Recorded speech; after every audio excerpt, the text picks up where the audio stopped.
This video is about performance measurement using horizontal and vertical analysis. Both analyses are used intra-company for comparisons. For horizontal analysis, we used aggregated income statements from 2012 to 2015. We have a function called horizontal underscore analysis which uses the aggregated income statements. We get percentage base amount and percentage of change for period. Vertical analysis uses the statement of earnings, or balance sheet for calculating vertical percentage. For this video we will be using statement of earnings. Our function is named vertical underscore analysis. Cost of sales and difference percentage is calculated from statement of earnings. I will show you how to make these functions now.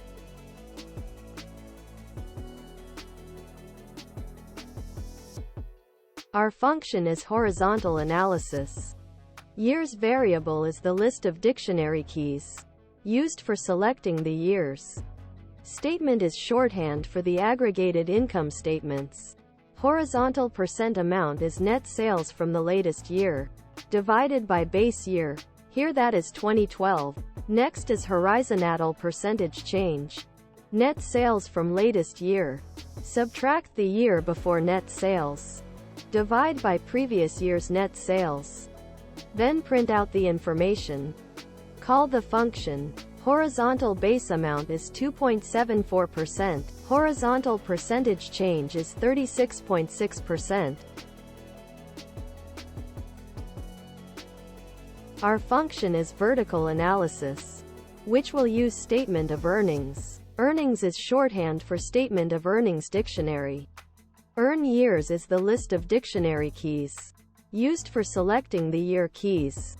Vertical analysis is cost of sales from latest year, divided by latest year's net sales. Repeat process for previous year cost of sales and net sales. Year 1 and Year 2 is the sum of the year's values inside a list object. Difference percentage is Year 1 subtract Year 2, divided by Year 2. Print out the information. Call the function.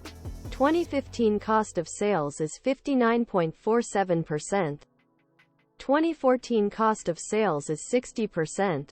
The difference percentage is 41%. That concludes this video.